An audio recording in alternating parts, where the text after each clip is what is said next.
पहली फिल्म थी मेरी चुप चुप के। हाँ, सीधा सबसे पहला सेट मुझे मिला शाहिद कपूर, नेहा धूपिया, करीना कपूर। 16 साल की लड़की इतने बड़े बड़े एक्टर्स को डांस सिखा रही है। मुझे लगा यार लाइफ की शुरुआत तो बहुत ही अमेजिंग हो गई है। बट उसके बाद मुझे लगा यार मुझे कैमरे के पीछे नहीं, कैमरे के आगे होना चाहिए। मैंने टेलीविजन के ऑडिशंस देना शुरू किया। आज ये ऑडिशन मिला, कल नहीं मिला, परसों कुछ मिला, फिर नहीं मिला। शो बन के भी टीवी पर नहीं आते। ऐसे कर करके कम से कम 11 शोज किए मैंने, सब फ्लॉप। फाइनली बहुत सालों बाद एक ऐसा शो मिला जिसको लोग कहते हैं सक्सेसफुल शो। मुझे करीना कपूर से कंपेयर किया जा रहा था। बड़ा मजा आ रहा था ये सब पढ़ के पेपर में। फिर वो मोमेंट जिसको कहते हैं किसी की भी लाइफ का हार या लो पॉइंट, वो मेरी लाइफ में आया। किसी बहुत ही महान इंसान ने कहा है कि हार कर जीतने वाले को बाजीगर कहते हैं। बट क्या ये बात सही है? इस सवाल का जवाब मैं देना चाहूंगी थोड़ी सी अपनी लाइफ की कहानी बताने के बाद। ठीक है? तो मेरा नाम है रूपल त्यागी। 16 साल की उम्र में मैं बैंगलोर से मुंबई आ गई, सपनों की नगरी में एक्टर बनने के लिए। 16 साल की उम्र में। हाँ, सच कभी कभी लगता है कि मेरे मॉम डैड की हिम्मत की ना दाद देनी पड़ेगी, बिकॉज मुझ में हिम्मत नहीं है कि मैं अपने छोटे भाई को भी अकेले कहीं जाने दूं। बहुत सारे लोग मुझसे ये सवाल पूछते हैं कि मॉम डैड ने परमिशन कैसे दे दी, उन्होंने अलाउ कैसे किया एक नए शहर में 16 साल की उम्र में जाकर स्ट्रगल करने के लिए। आज एक सच आप लोगों को बताना चाहूंगी। मेरी रियल लाइफ में मैंने मेरे डैड से अच्छा क्रिकेट प्लेयर नहीं देखा है। और मेरी मॉम के लिए पता है, बैंगलोर के सबसे बड़े प्रोड्यूसर उनके घर तक आ गए थे उन्हें कास्ट करने के लिए, लेकिन मेरे ग्रैंड पेरेंट्स ने उन्हें परमिशन नहीं दी। ठीक है, ग्रैंड पेरेंट्स की भी गलती नहीं है, वो जमाना ही कुछ अलग हुआ करता था, उनकी प्रायोरिटीज अलग थी। बट कहीं ना कहीं मुझे ये लगता है कि मेरी मॉम डैड की उस हार की वजह से ना मेरी ये स्ट्रगल की जीत हुई, क्योंकि उन लोगों ने देखा कि उनके सपने पूरे नहीं हो पाए, तो उन्होंने अपने बच्चों को पूरी फ्रीडम दी कि वो जाए और अपने सपने पूरे करने की एटलीस्ट कोशिश तो करे। सिर्फ कोशिश ही नहीं, 16 साल की उम्र में एक लड़की को सिक्योरिटी के लिए बहुत सारी चीजों की जरूरत होती है। सबसे ज्यादा इमोशनल सपोर्ट, और मुंबई जैसी जगहों पर फाइनेंशियल सपोर्ट भी। ये सारे सपोर्ट मुझे मेरे पेरेंट्स के थ्रू मिले। मेरी किस्मत भी अच्छी थी। एक बहुत ही सुलझा हुआ सॉर्टेड सा छोटा भाई है मेरा, जो घर में मेरे माँ बाप के साथ था। तो कहीं ना कहीं बोलते हैं ना, मुझे वो टेंशन नहीं थी यार कि मेरे माँ बाप अकेले हैं। किस्मत जैसे कि मैंने कहा थोड़ी अच्छी थी, टैलेंट तो बचपन से था ही। एक कोरियोग्राफर ने मुझसे कहा तुम बॉलीवुड में मुझे असिस्ट करो, और वहां से मेरी बॉलीवुड और टेलीविजन इंडस्ट्री की जो जर्नी है वो किक स्टार्ट हुई। कोरियोग्राफर को असिस्ट किया 2 साल। पहली फिल्म थी मेरी चुप चुप के। हाँ, सीधा सबसे पहला सेट मुझे मिला शाहिद कपूर, नेहा धूपिया, करीना कपूर। ओ शाइनी ब्राइट चीजें, एक्टर्स, उनको डांस सिखाना। 16 साल की लड़की इतने बड़े बड़े एक्टर्स को डांस सिखा रही है। मुझे लगा यार लाइफ की शुरुआत तो बहुत ही अमेजिंग हो गई है। 2 साल ये किया। आखिरी फिल्म मेरी पोनी मैम, जिनको मैं असिस्ट कर रही थी, वो थी भूल भुलैया। विद्या बालन को डांस सिखाया यार मैंने। कितने लोग ये बात कह सकते हैं। बट उसके बाद मुझे लगा यार मुझे कैमरे के पीछे नहीं, कैमरे के आगे होना चाहिए। बचपन से यही तो करना चाहती थी, मैं एक्टर बनना चाहती थी। रियल स्ट्रगल जो है उसके बाद शुरू हुई। फिल्में, द चकाचौंध, डायरेक्टर्स, प्रोड्यूसर्स, कास्टिंग डायरेक्टर्स तो तब होते ही नहीं थे, सिर्फ डायरेक्टर्स और प्रोड्यूसर्स होते थे। स्ट्रगल करना शुरू किया, तब रियलाइज किया भाई अपने आप को इस इंडस्ट्री में क्या, आई फील लड़कियां हर इंडस्ट्री की इस बात से रिलेट करेंगी, अपने आप को सेफ रखना ज्यादा प्रायोरिटी हो जाता है। सपने कहीं ना एक बैक सीट ले लेते हैं, सेफ्टी प्रायोरिटी हो जाती है। ठीक है, हार मानने वालों में से तो मैं हूं नहीं। अगर फिल्म में मिलना इतना मुश्किल हो रहा है सीधी तरीके से, तब की बात करियो, अब शायद चीजें अलग है, तो मैं क्या कर सकती हूँ। तब नया नया टेलीविजन पिकअप कर रहा था, फीमेल प्रोड्यूसर्स थी। कहा यार ये सही है, टीवी में ट्राई करते हैं, फीमेल्स हैं शायद समझेंगी भी, और फीमेल सेंट्रिक शोज भी बन रहे थे। तो एक आइटम गर्ल की तरह किसी फिल्म में कोने में हीरो के साइड में भी नहीं खड़े रहना होगा। और मैंने टेलीविजन के ऑडिशंस देना शुरू किया। बहुत बहुत ऑडिशंस दिए, बहुत स्ट्रगल किया, हार जीत ऑडिशंस में रोज का काम होता है। आज ये ऑडिशन मिला, कल नहीं मिला, परसों कुछ मिला, फिर नहीं मिला, शो बन के भी टीवी पर नहीं आते। ऐसे कर करके कम से कम 11 शोज किए मैंने, सब फ्लॉप। कुछ तो टीवी पे आए ही नहीं, बट कुछ फ्लॉप भी हो गए। पर एटलीस्ट ये था, मेरे माँ बाप जब मुझे टीवी पर देखते थे ना, उन्हें सेटिस्फैक्शन मिलती थी कि कुछ तो कर रही है लड़की, हमने गलत डिसीजन नहीं लिया। फाइनली बहुत सालों बाद एक ऐसा शो मिला जिसको लोग कहते हैं सक्सेसफुल शो, जिससे लोगों ने डिसाइड कर लिया कि मैं अपनी लाइफ में जीत गई हूं। यू नो, उस शो का नाम था सपने सुहाने लड़कपन के, जो आई थिंक जी टीवी का ही नहीं, उस वक्त हर चैनल का नंबर 1 शो हुआ करता था। और पूरा शो मेरे बारे में और मेरी बहन के बारे में था। जब मैं ये शो कर रही थी तब पहली बार सक्सेस कैसी होती है ये समझ में आया, फेम क्या होता है ये समझ में आया। लोग मेरे बारे में पेपरों में लिख रहे, मेरे बारे में जानना चाहते, मेरी लाइफ स्टोरी जानना चाहते। बड़ी खुशी भी हुई यार, अच्छा फेमस होना है इसे कहते हैं। अच्छे अच्छे आर्टिकल्स छपने लगे, मेरी एक्टिंग की तारीफ होने लगी। मुझे करीना कपूर से कंपेयर किया जा रहा था, बड़ा मजा आ रहा था ये सब पढ़ के पेपर में।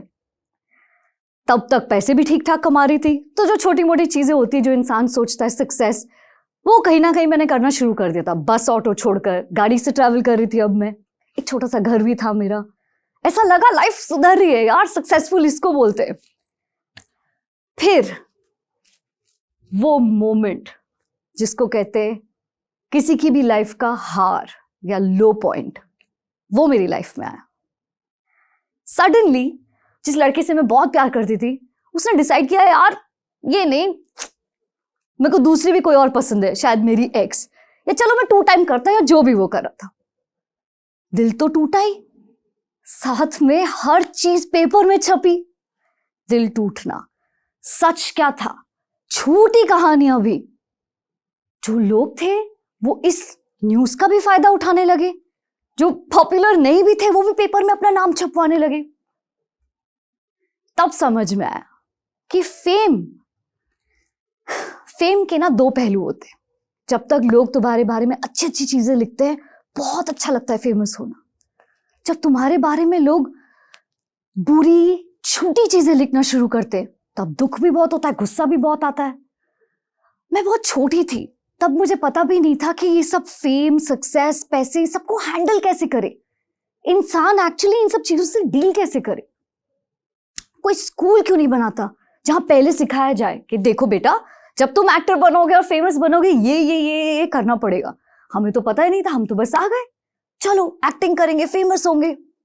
लेकिन रोज सुबह उठकर अपने ही हार्ट ब्रेक के बारे में पेपर में पढ़ना, ये जानना कि मेरी फैमिली भी ये पढ़ रही है, दुखी हो रही है कहीं ना कहीं मेरा ये दुख जानकर, कहीं ना कहीं मेरे मन से ना फेम को लेकर जो खुशी थी वो हट गई। तब समझ में आया कि फेमस होना एक्चुअली में कोई बहुत अच्छी बात नहीं है। फेमस तो कोई भी हो सकता है, चाहे तुम सही काम करो, गलत काम करो। जिस तरह से लोग मेरी उस न्यूज का भी फायदा उठा रहे थे, मैंने देखा फेमस तो कोई भी हो जाता है। थोड़ा मन खट्टा हुआ, धीरे धीरे अपने आप को संभाला। इस मोमेंट को मैं कहती हूँ अपनी लाइफ का लोएस्ट पॉइंट। एक तरफ मैं इतनी फेमस थी कि बड़े बड़े ऑफर्स आ रहे थे मेरे पास, अब हाँ, और मेरा मेंटल स्टेट कुछ ऐसा था कि मैं उन बड़े बड़े ऑफर्स को भी मना कर रही थी, क्योंकि मेरा मन ही नहीं था। रोज बैठ के सोचती थी कि यार लाइफ सिर्फ ये नहीं हो सकती जो मैंने बचपन से सोचा है कि चलो बस फेमस होते, पैसे कमाते, माँ बाप का नाम रोशन कर सकते। लाइफ में और भी चीजें हैं जो ज्यादा जरूरी हैं शायद, या शायद जो मैं मिस कर रही हूं। मैं कहूंगी मेरे उस लो फेज के बाद मेरी लाइफ का ये एक नया फेज था, हार कर जीतने वाला फेज। यहां से मेरा एक रीबर्थ शुरू हुआ। रीबर्थ भी नॉर्मल नहीं था, नेक्स्ट लेवल था। इस फेज में मेरी लाइफ में शिवा ने एंट्री की थी। मैं बैंगलोर की मॉडर्न लड़की, पार्टी करने वाली, चिल करने वाली, बस मेहनत करने वाली। भगवान का तो दूर दूर तक यहाँ पे कोई ठीक है भगवान है, शायद ओम बचपन से बहुत पसंद था, हर जगह लिखती थी, बट शिवा कुछ इस तरह से मेरी लाइफ में एंटर करेंगे ये मैंने नहीं सोचा था। तो चलो उस लोएस्ट फेज में जाते हैं। सबसे पहले मैंने डिसाइड किया एज एन एक्टर, क्योंकि मुझे एक्टिंग इतनी पसंद है ना, वो एक्शन और कट के बीच में जो होता है, ये आसपास की चीजें जरूरी नहीं है, फेम पेपर्स ये सब ठीक है, ये फ्रिल्स है, आएंगे जाएंगे, सिर्फ उस एक्शन और कट के बीच में फोकस करते हैं यार, बाकी सब चीजें देखी जाएगी। क्या किया? सबसे पहला स्टेप, जब आप लो हो अपनी लाइफ में, सबसे पहली चीज क्या करनी चाहिए? मैंने देखा है मेरे दोस्तों को आसपास सिगरेट, अल्कोहल, पार्टी, डिस्ट्रैक्शंस जिसको कहते हैं, उस पर ज्यादा फोकस करने लगते हैं। शुरुआत में मैंने भी किया, मेरे आसपास सारे लोग ऐसे थे इंडस्ट्री में, अरे दुखी क्यों हो रही है, चल चल वाइन पी ले, कुछ नहीं होगा। जब आप टूटे हुए होते हो ना, आप कोई भी सहारा ढूंढते हो। मुझे लगा हाँ शायद यही सोल्यूशन है, शायद मैं बहुत सोचती हूँ, शायद मैं बहुत डिसिप्लिन्ड हूं, लेकिन बहुत जल्दी समझ में आ गया कि ये सारी चीजें ना हेल्प नहीं करती। क्योंकि कौन मुझे सपोर्ट कर रहा था? शिवा। सबसे पहली चीज जो की, ये जो चंटर पंटर लोग होते हैं ना आसपास, जो कहते हैं पार्टी करो, चिल करो, बहुत ज्यादा सोचो मत, ये कर लो वो कर लो, सबसे पहले इन लोगों को अपनी लाइफ से बाहर किया।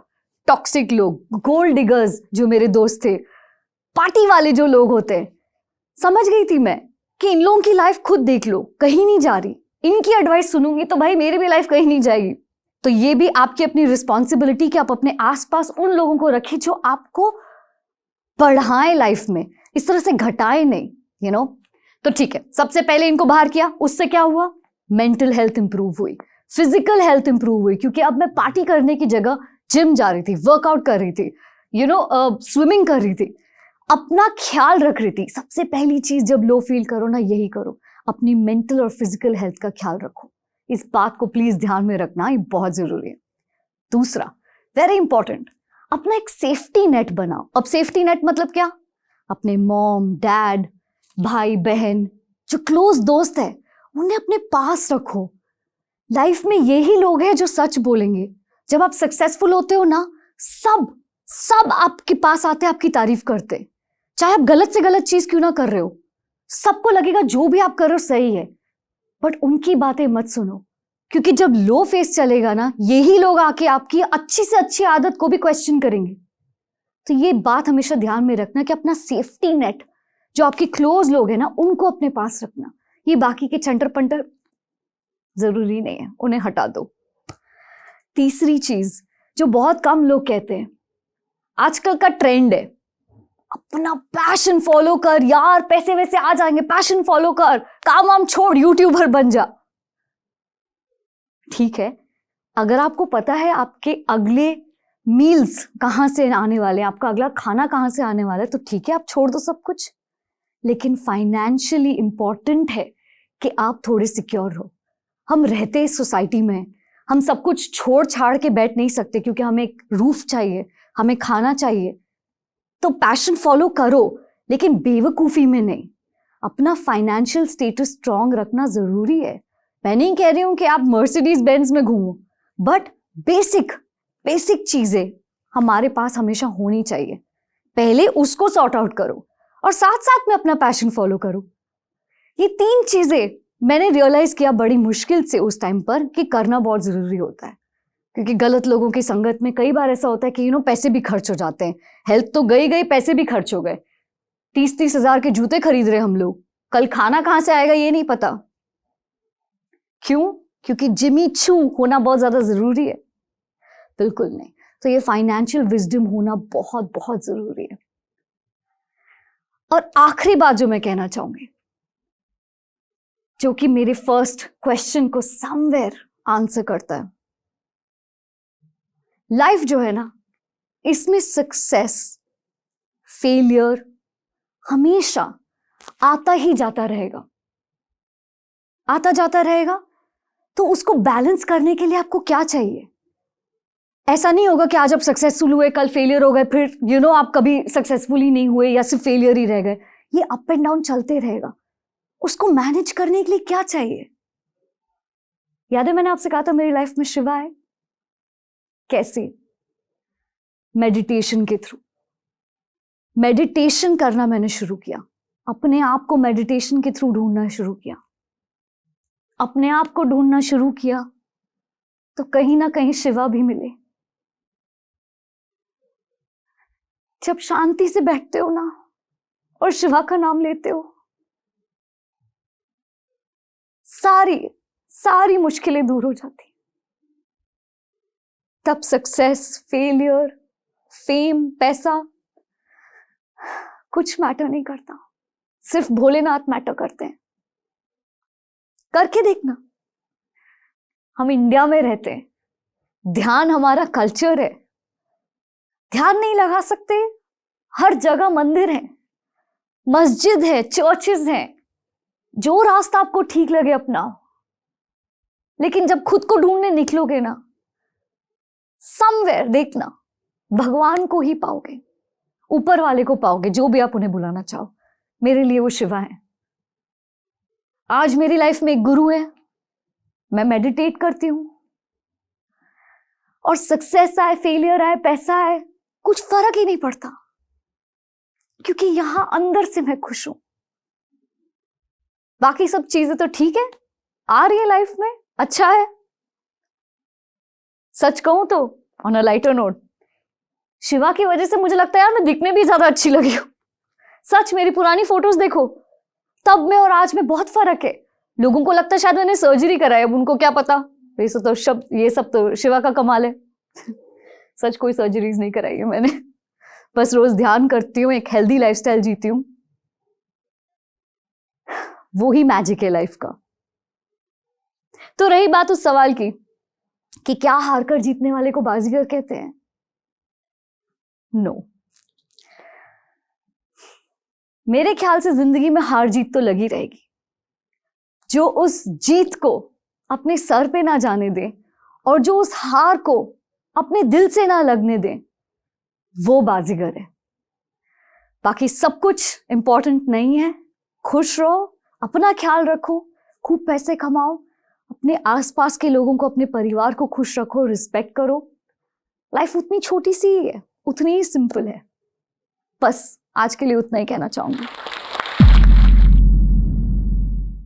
क्योंकि आप जोश टॉक्स देख रहे हैं तो जाहिर सी बात है कि आप अपनी जिंदगी में कुछ बड़ा करना चाहते हैं और वो सारे स्किल्स सीखना चाहते हैं जिनसे आप अपने सपने पूरे कर सकें। और आपके इन्हीं सपनों को पूरा करने में मदद करता है जोश टॉक्स का इंग्लिश स्पीकिंग ऐप, जिसमें हम आपकी मदद करते हैं उन सारे स्किल्स को सीखने में जिनसे आप बाकियों से आगे बढ़ सकते हैं। चाहे इंग्लिश बोलने में कॉन्फिडेंस और फ्लुएंसी की कमी हो या पर्सनालिटी डेवलप करने में परेशानी हो रही है, इस सब के लिए आपको वन स्टॉप सॉल्यूशन हम देना चाहते हैं और इसका नाम है जोश टॉक्स इंग्लिश स्पीकिंग ऐप। तो इंतजार किस बात का है? आज ही डाउनलोड कीजिए जोश टॉक्स इंग्लिश स्पीकिंग ऐप और अपनी सक्सेस की तरफ एक नया कदम बढ़ाइए। Click the link now.